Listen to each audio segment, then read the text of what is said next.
함께 보실 하나님의 말씀은 구약성경 역대상 6장입니다. 10월 6일 역대상 6장 읽는 날인데 6장에서 다 읽지 않고 1절부터 15절까지만 봉독하겠습니다. 구약성경 역대상 6장 1절부터 15절까지 말씀, 구약성경 617쪽 전후를 보시면 되겠습니다. 1절부터 15절까지 말씀 함께 봉독합니다. 레위의 아들들은 게르손과 그핫과 무라리요, 그핫의 아들들은 아므람과 이스할과 헤브론과 우시엘이요, 아브람의 자녀는 아론과 모세와 미리암이요, 아론의 자녀는 나답과 아비후와 엘르아살과 이다말이며, 엘르아살은 비느하스를 낳고 비느하스는 아비수아를 낳고 아비수아는 붓기를 낳고 붓기는 우시를 낳고 우시는 스라히아를 낳고 스라히아는 무라요스를 낳고 무라요스는 아마랴를 낳고 아마랴는 아히둡을 낳고 아히둡은 사독을 낳고 사독은 아히마야스를 낳고 아히마야스는 이사랴를 낳고 아사랴는 요하나를 낳고 요하나는 아사랴를 낳았으니 이 아사랴는 솔로몬이 예루살렘에 세운 성전에서 제사장의 직분을 행한 자이며 아사랴는 아마랴를 낳고 아마랴는 아히둡을 낳고 아히둡은 사독을 낳고 사독은 살룸을 낳고 살룸은 힐기야를 낳고 힐기야는 아사랴를 낳고 아사랴는 스라야를 낳고 스라야는 여호사닥을 낳았으며 여호와께서 느부갓네살의 손으로 유다와 예루살렘 백성을 옮기실 때에 여호사닥도 가니라. 아멘. 예, 감사합니다. 오늘 말씀 읽기 본문은 역대상 6장입니다. 우리가 계속해서 역대상을 읽어나갈 때 1장부터 9장까지는 여러 족보가 나와 있다라고 배웠습니다. 그래서 6장에서도 마찬가지로 레위의 족보가 아주 길게 나와 있습니다. 다 읽진 않았지만 6장은 아주 길게 되어 있습니다. 81절까지 길게 되어서 레위의 가계, 레위의 족보가 어떻게 이어지게 되는지에 대해서 자세하게 설명되고 있는데 크게 두 부분으로 나누면 이렇습니다. 1절부터 53절까지는 레위의 족보, 레위의 가계가 어떻게 이어지는지에 대해서 설명되어 있다라고 하면 54절부터 마지막 81절까지는 그 레위 사람들이 어디에 정착하였는지, 특별히 레위 사람들은 그 지역까지 족보만 밝혀주고 있는 것이 아니라 그 지역이 어디인지, 그들이 어디서 살게 되었는지에 대해서 자세하게 밝혀주고 있습니다. 그래서 크게 6장을 두 부분으로 나누면 1절부터 53절까지는 레위 족속들의 가계들이 어떻게 펴졌는지, 어떤 족속들로 이루어졌는지 족보가 나와 있다라고 하면 54절부터 마지막 81절까지는 그들이 어느 지역에서 살고 있었는지까지 나와 있다. 그래서 족보와 사는 지역 이렇게 나와 있는 것으로 이해하시면 될 것입니다. 그리고 좀 자세하게 내용을 조금 더 구별을 보면 그 족보가 어떻게 나와 있는가 일일이 그 가계를 조사하기보다는 그 구조를 좀 파악하는 것이 더 중요할 거다라는 생각이 드는데 1절부터 15절까지는 레위에서부터 바벨론 포로 시대까지 레위 지파 중에 아론 계열의 대제사장들의 족보가 있는 것입니다. 그러니까 레위부터 바벨론 포로 시대까지 이제 족보를 쭉 설명하는 데 있어서 다양하게 표현하는 것이 아니라 레위 사람 중에 아론이 대제사장이 되는데 그 대제사장을 아론을 이어서 어떤 계보로 대제사장이 이어지는지 그 중심 족보를 밝히고 있는 것입니다. 그래서 레위 사람들 족보 중에 특별히 대제사장으로 이어지는 족보, 아론이 대제사장이 처음이 되는데 그 이후에 어떤 족보로 이어서 대제사장이 이어지는지를 잘 표현되고 있는 것입니다. 그래서 좀 보면 1절 보면 레위의 아들들은 게르손과 그핫과 무라리, 레위에는 3명의 아들이 있었던 것입니다. 게르손, 그핫, 무라리. 그런데 그 어떻게 또 이어지는가, 아론으로 이어지는가라고 했을 때는 그핫, 게르손, 그핫, 무라리라고 했을 때 이 세 명 중에 그핫으로부터 이어진다 나타있는 것입니다. 이절 보면 그핫의 아들은 아므람과 이스할과 헤스브론과 우시엘 되어 있는데 그 그핫의 아들부터 아므람이 나오는데 아므람의 자녀로부터 3절에 보면 아론, 모세, 미리암 이렇게 나왔다 이렇게 되어 있는 것입니다. 그래서 레위부터 아론으로 이어지는 첫 번째 대제사장으로 이어지는 그 계보를 밝혀주고 있는데 레위의 아들 그핫, 그핫의 아들 아므람, 아므람의 아들 아론 이렇게 이어지는 것이다 이렇게 밝혀주고 있는 것입니다. 그래서 대제사장이라고 할 때 그 아론의 그 선대가 레위가 어떻게 이어지는지를 밝혀주고 있고 그리고 이제 아론으로부터 어떻게 또 대를 이어서 제사장, 대제사장으로 이어지는지를 쭉 밝혀주고 있는 것입니다. 보면 3절 보면 아론과 모세와 미리암이요. 그래서 아론의 자녀는 그래서 아론의 자녀를 설명해 주는 것입니다. 아론도 있고 모세도 있고 여러 사람도 있을진데 가장 먼저 아론의 자녀들을 밝히는 것은 아론으로부터 내려와지는 그 대제사장을 계보를 밝혀주는 것입니다. 그래서 아론의 자녀는 나답과 아비후와 엘르아살과 이다말이며 이렇게 되어 있는데 나답과 아비후는 죽게 되고 엘르아살이 대제사장의 이름을 직분을 받아서 이어지는 것을 볼 수 있습니다. 4절 보면 엘르아살은 비느하스를 낳고 또 비느하스는 아비수아를 낳고 하면서 여기서부터는 바로바로 대제사장이 어떻게 이어지는지 한 사람만 밝혀서 설명해 주고 있는 것입니다. 그래서 6절부터 15절까지는 바벨론 포로 시대까지 어떻게 대제사장의 계보가 이어지는지를 살펴주고 있는 것입니다. 15절 마지막에 보면 여호와께서 느부갓네살의 손으로 유다와 예루살렘 백성을 옮기실 때 여호사닥도 가니라 라고 하면서 바벨론의 포로로 끌려갈 때 느부갓네살에 의해서 대제사장이었던 여호사닥도 함께 끌려가게 되었다라고 밝혀주고 있는 것입니다.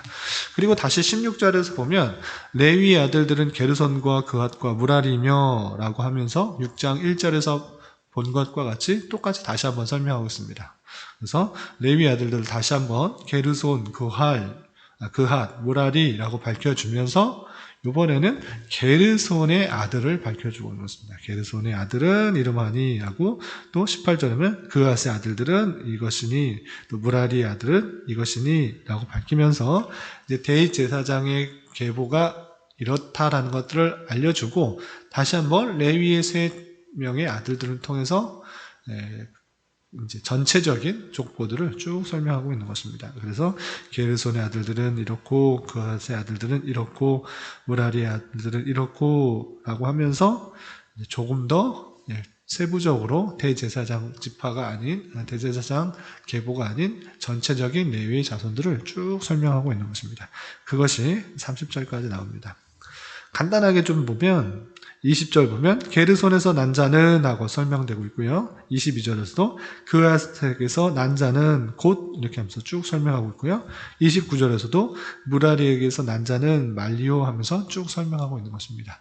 그래서 레위 지파의 세 아들 중에 대제사장의 지파 외에 다른 아들들은 어떻게 퍼져나가게 되는지를 쭉 설명하고 있다라고 이해하시면 되겠습니다. 그 이름 자체를 외울 필요는 없겠고 이런 식으로 계속 설명하고 있다라는 흐름을 잘 파악하시면 되겠습니다. 또 31절에서부터 48절까지는 특별히 레위 지파가 감당했던 직분, 그것은 무엇입니까?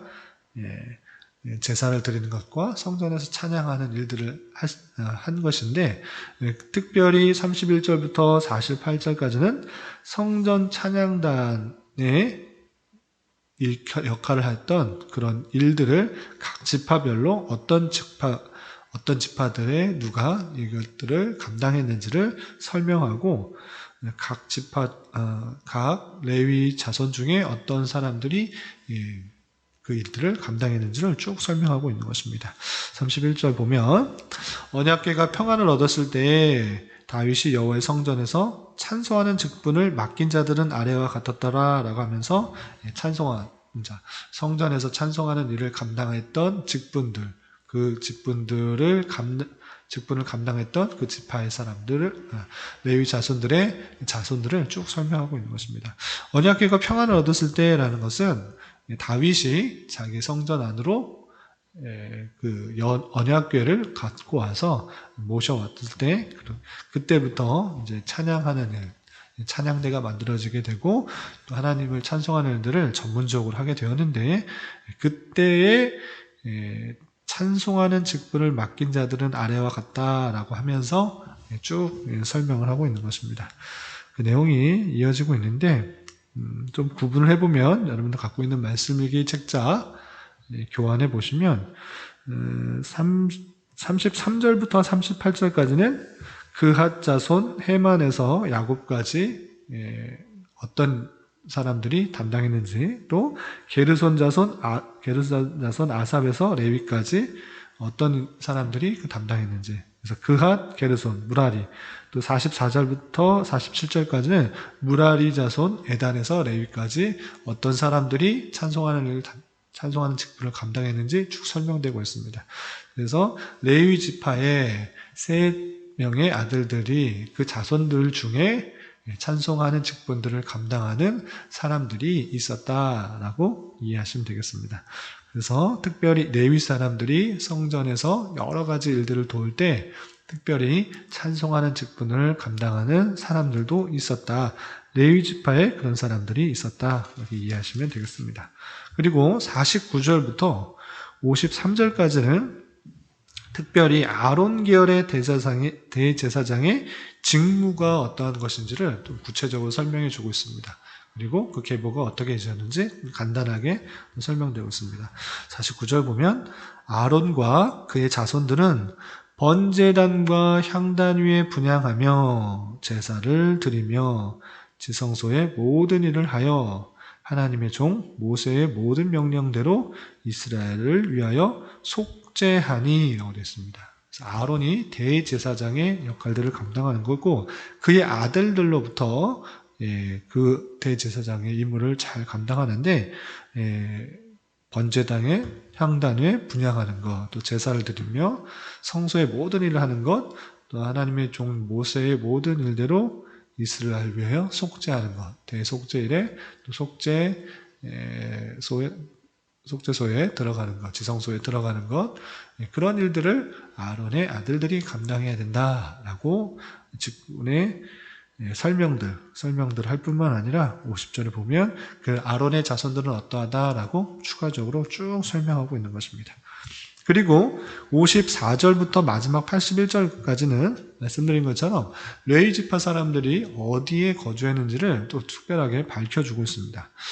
레위 사람들의 거주하는 곳은 어디인가라고 했을 때, 가나안 땅에 정착했을 때 다른 지파와 달리 레위 지파는 다른 제비뽑아서 어떤 한 지역의 분깃을 얻은 것이 아니었습니다.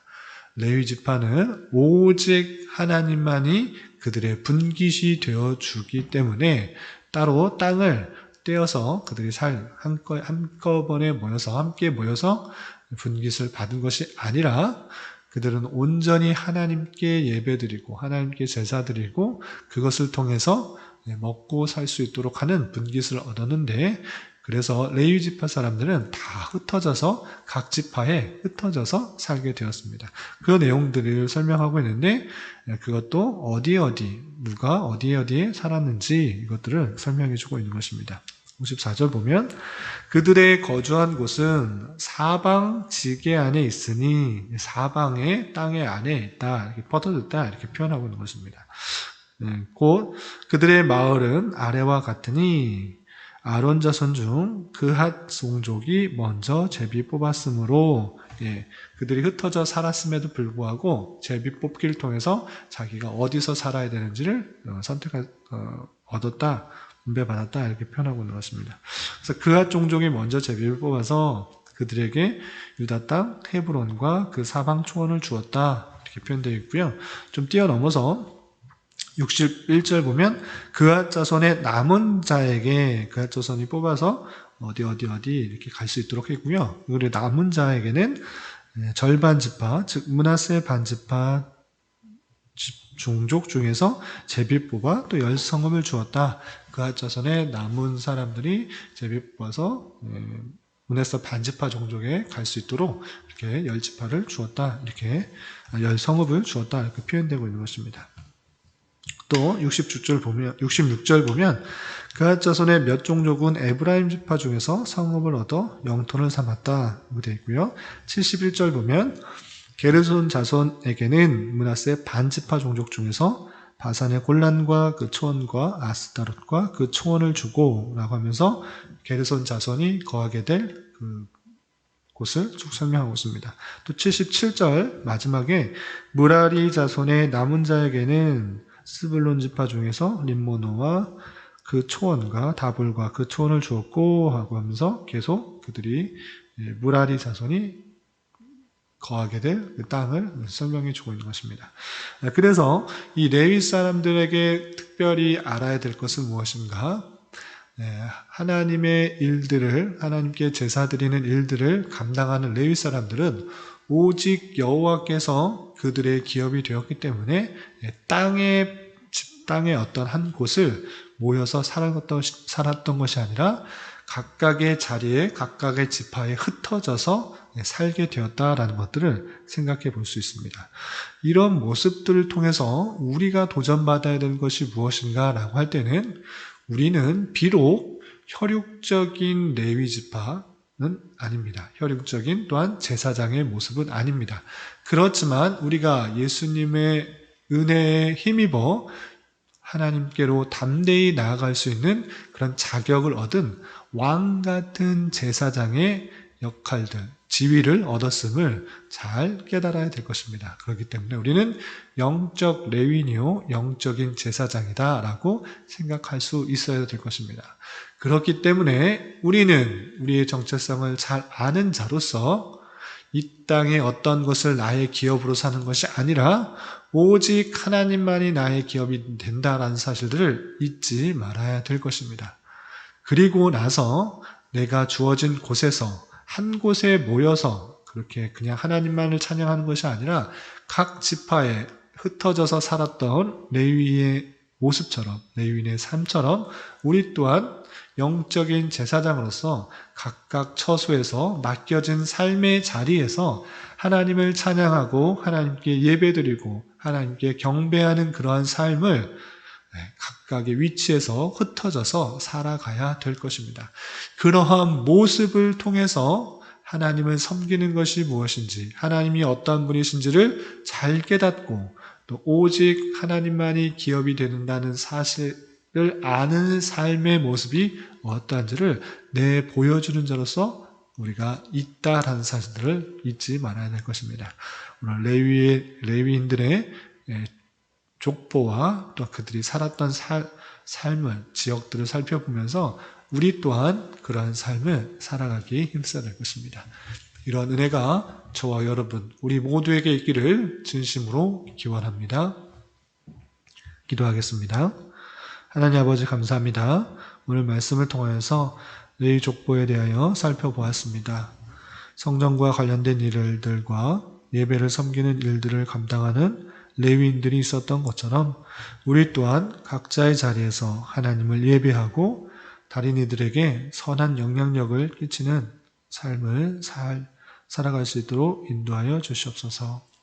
주님, 나라와 민족을 위해 기도합니다.